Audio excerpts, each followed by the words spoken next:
এই সবার কি অবস্থা? Welcome back. সো আজকে সকালে আমি নেটফ্লিক্স একটু সার্চ করতেছিলাম যে নতুন কি শো আছে দেখার মতো। কজ অলরেডি অনেক কিছু দেখে ফেলছি, নতুন তেমন কিছু পাচ্ছিলাম না।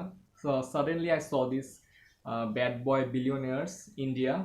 তো আমার বিলিয়নিয়ার টাইটেলটা দেখে একটু কিউরিয়াসিটি জাগলো যে অ্যাকচুয়ালি কি নিয়ে। তো I ended up watching the first episode and আজকের এই ভিডিওতে I am gonna review it. I've already seen it, so আমি বেসিক্যালি আমার ওপিনিয়ন দিব আমার দেখে যেটা মনে হইলো। If you don't want any spoiler and you want to watch it for yourself, then you can just go and watch it without seeing my video first. But yeah, so এই প্রথম এপিসোডটা mainly বিজয় মালিয়াকে নিয়ে। সে অনেক বড় একজন business tycoon in India. Basically সে তার বাবার কাছ থেকে বিজনেস পাইছে। বাবার মদের বিজনেস ছিল, অ্যাজ সিম্পল অ্যাজ দ্যাট। মদের বিজনেস ছিল and it was a big business for him. And suddenly তার বাবার হার্ট অ্যাটাক করার কারণে পুরো বিজনেস তার কাছে চলে আসে। অ্যান্ড ছোটকাল থেকে he was like a spoiled kid, like সব সময় দামি খেলনা পাচ্ছিল, দামি জায়গায় যাচ্ছিল and all those things. So India এমন একটা প্লেস যেখানে মদের বিজনেস করা খুব একটা ইজি ছিল না আগে, এখন না, এখন তো অনেক ইজি হয়ে গেছে। আগে কারণ মদ জিনিসটা একটা ইভিল ভাবে দেখা হইতো যে this is something that people should not have. So তাকে অনেক চড়াই উতরাই পার করে বিজনেস সাস্টেন করে চলে আসতে হয়েছে। বাট তার বাবা অলওয়েজ ট্রাই করতো মানুষের সামনে তার ফেস না শো করানোর। মানে তার বাবা অলওয়েজ ট্রাই করতো যে ব্যাকগ্রাউন্ডে থেকে পুরো বিজনেসটা রান করানোর জন্য। বাট তার ছেলে বিজয় মালিয়া, সে ছিল পুরোপুরি ডিফারেন্ট। তার কথা যে আমি বিজনেস করব, আমি এটাকে একটা ব্র্যান্ড বানাবো, আমি একজন পাবলিক ফিগার হব, people will know me and আমার লাইফস্টাইলটা আমি দেখাবো। অ্যান্ড সে খুবই একটা এক্সপেন্সিভ লাইফস্টাইল লিড করতো। সো একটা টাইমে গিয়ে তার মনে হলো যে দিস মদের business is not enough, I need to do more. So সে এয়ারলাইন্সের দিকে সে চলে গেল। তার আগে বলি নেই, সে তার বার্থডে পার্টিগুলো হিউজ হিউজ ভাবে দিত। লাইক তার 50th বার্থডে পার্টি, যেটা 2005 সালে হয়েছে, খুবই বড় একটা পার্টি করছে। And he was named as king of good Times. If you search King of Good Times India, you will probably see Vijay Mallya's name. So yeah, প্রবলেমটা কখন হয়েছে? প্রবলেমটা হয়েছে when he started his airlines business. সে দেখে আসতেছে যে India একটা growing economy and অনেক বেশি মানুষ আস্তে আস্তে তাদের লাইফস্টাইল চেঞ্জ করে আরেকটা এক্সপেন্সিভ, আরেকটা ভালো লাইফস্টাইলের দিকে আগাচ্ছে। So he saw potential. I am sorry for the sound, background sound. আমি সকালে শ্যুট করি এটা চিন্তা করে যে পিছনে কোনো সাউন্ড থাকবে না, বাট আমার আশেপাশের সিনারি অলওয়েজ আমাকে চমকায় দেয়। সো ইয়া, সো সে এয়ারলাইন্স কোম্পানি ফাউন্ড করে একটা কিংফিশারের নামে। অ্যান্ড সে জাস্ট ট্রাই করে তার এয়ারলাইন্স কোম্পানিটাকে পুরো ইন্ডিয়ার মধ্যে বেস্ট বানানোর। কীভাবে? সে যখন কেবিন ক্রু রিক্রুট করতেছিল, he was not just hiring the girls, he was hiring the girls who are models. So you need to be very good looking, you need to be very I don't know what to say, খুবই charming I guess. So সে সব কিছুর মধ্যে একটা extra জিনিস add করা try করতেছিল, যেটা India আগে ফিল করে নাই, আগে দেখে নাই, আগে এক্সপিরিয়েন্স করে নাই। অ্যান্ড কিংফিশার এয়ারলাইন্স যখন স্টার্ট হয়, খুব ভালোভাবে স্টার্ট হয়। অ্যাটলিস্ট নেটফ্লিক্স তো সেটাই বলে। যখন স্টার্ট হয় ব্যাক ইন 2005 আই গেস, তখন খুব ভালোভাবে স্টার্ট হয়। অ্যান্ড স্টার্ট হওয়ার পরে সব কিছু জাস্ট নিচে ডাউনওয়ার্ডস যাইতে থাকে। বিজয় মালিয়া ব্যাংক থেকে অনেক লোন নেয়। প্রথম লোন 2005-এর যেটা দেখায় $13 million, দেন আস্তে আস্তে এটা বাড়তে থাকে। 2005-এ $13 million, 2006-এ $98 million, 2007-এ $243 million, 2008-এ $238 million, sorry, and 2009-এ it was $3.1 billion with a B, 2010-এ $3.9 billion. So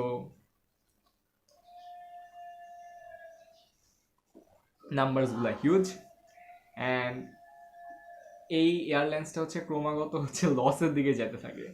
একটা পয়েন্টে এদের অবস্থা এত খারাপ হয়ে যায় যে তারা তাদের এমপ্লয়িজদেরকে কোনো টাকা দিতে পারতেছিল না, স্যালারি দিতে পারতেছিল না। কিংফিশার এয়ারলাইন্সের যত এমপ্লয়িজ আছে সবাই হচ্ছে লিটারেলি রাস্তায় নেমে দে প্রোটেস্টেড যে আমাদের স্যালারি দাও, নাহলে আমরা কাজ করব না। বাট বিজয় মালিয়ার অবস্থা এরকম ছিল যে হি ওয়াজ নট পেইং।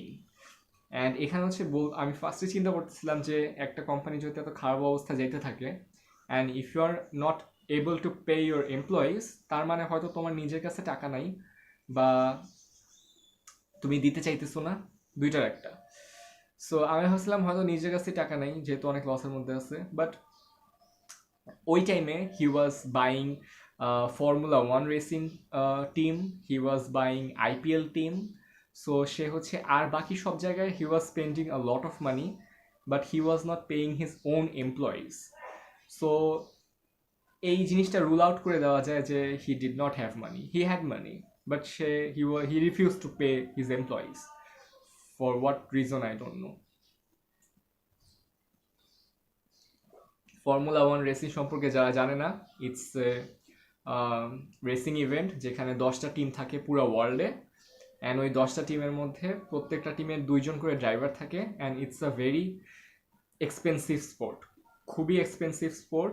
এটা নিয়েও একটা নেটফ্লিক্সের ডকুমেন্টারি আছে, drive to survive. If you want to you can watch that. But Vijay Mallya যেটা করে সেটা হচ্ছে সে এই 10টা টিম হচ্ছে পুরো ওয়ার্ল্ডে 10টা টিমই কম্পিট করে, the number can't go up. So সে ওই 10টা টিমের মধ্যে তার একটা টিম ছিল। সো ইট শোজ সে কত টাকা ইনভেস্ট করছে ফর্মুলা ওয়ানে। টিমটার নাম ছিল most probably Force India. So তার কাছে টাকা ছিল, he had money, he had money for IPL team, he had money for Formula One racing team. সে সব কিছুই করতেছিল জাস্ট এমপ্লয়িজদেরকে পে করে ছাড়া। অ্যান্ড এর মাঝে একটা ইনসিডেন্ট হয় যেটা হচ্ছে তার এমপ্লয়িজদের মধ্যে একজন এমপ্লয়ির যে ওয়াইফ, সে হচ্ছে সুইসাইড কমিট করে। And she actually wrote this letter যে বিজয় মালিয়া আমার হাজব্যান্ডকে লাস্ট 6 মাস ধরে বেতন স্যালারি দেয় নাই, এই জন্য হচ্ছে আমি সুইসাইড কমিট করতেছি। So that was a very big issue. একটা এমপ্লয়ির ওয়াইফ মারা গেছে বিকজ অফ টাকা না পাওয়ার কারণে। সো ইয়া, সো কাহিনী যেটা হইলো সেটা হচ্ছে তার অবস্থা দিনকে দিন খারাপ হইতে থাকলো। অ্যান্ড একটা টাইমে যখন সে দেখলো যে দেয়ালে পিঠে হয়ে গেছে, he had no way to go, সে লিটারালি হচ্ছে তার বিজনেসগুলো ওয়ান বাই ওয়ান সেল করা শুরু করলো। তার যেই মদের বিজনেস ছিল মেজরিটি সেল করে দিছে, তার যে ফর্মুলা ওয়ান টিম ছিল সেটাও সেল করে দিছে। কিংফিশার এয়ারলাইন্স তো gone for good, and he left the country, he left India leave করে সেই লন্ডনে চলে গেছে। and people started asking this question, how can someone leave the country when he owes so much money to the bank? একজন মানুষ যখন এত date থাকে, how can he leave? মানে তার পাসপোর্ট তো সু করার কথা ছিল যে he can't leave the country যতক্ষণ না হইতেছে এই ম্যাটারগুলো রিজলভ হয়। সো 2005-এ সে শো করছিল তার 50th birthday party with a huge party. 2005-এ করছিল 50th বার্থডে পার্টি, 2015-এ করছে 60th birthday party. Same luxury party ছিল ওইটা তো হচ্ছে তার টাকা পয়সা যে তার কম আছে এটা বোঝার কোনো ওয়ে নাই। সো দিস শোজ যে you had money to do all the other things, to host this party, to host random events, to host what not, but you just could not pay your employees. Seriously?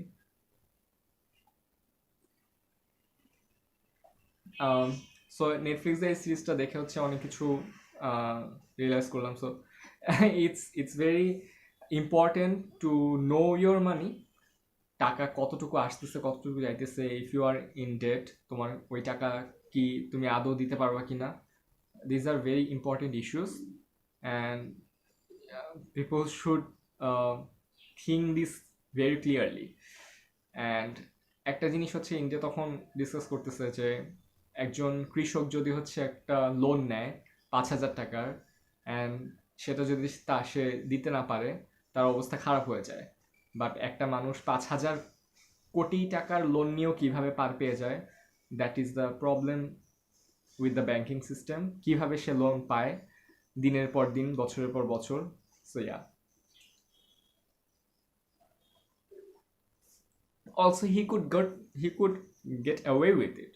মানে যখন দেখতেছিল যে Kingfisher airlines চলতেছে না, সে জিনিসটা হচ্ছে ভালোভাবে deal করে I guess শেষ করতে পারতো, but he did not. So কোন টাইমে গিয়ে হচ্ছে ইগো বিজনেসের সামনে চলে আসে, সেই জিনিসটা হচ্ছে people should realise, I guess.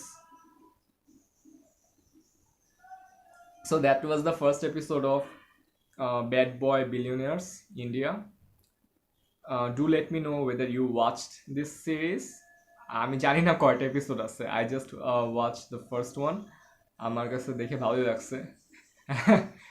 It was well documented and অনেক মানুষের ওপিনিয়ন নিছে, অনেক মানুষের স্টেটমেন্ট নিছে। সো ইয়া, সো হ্যাঁ, সকালবেলার জ্ঞানী কথাবার্তা অনেক হয়ে গেল উইথ মাই পানির mug with pani in it, not mod. So yeah, for those who don't know, I run this everyday vlog challenge 100, মানে আমি প্রতিদিন একটা করে বানাইতেছি টানা 100 দিনের জন্য, and আজকে হচ্ছে 8th vlog. So yeah, if you want to watch it, কালকেও do subscribe to my channel. Yeah, and I'll be seeing you guys in my next video tomorrow with a new topic, যেটা আমি জানি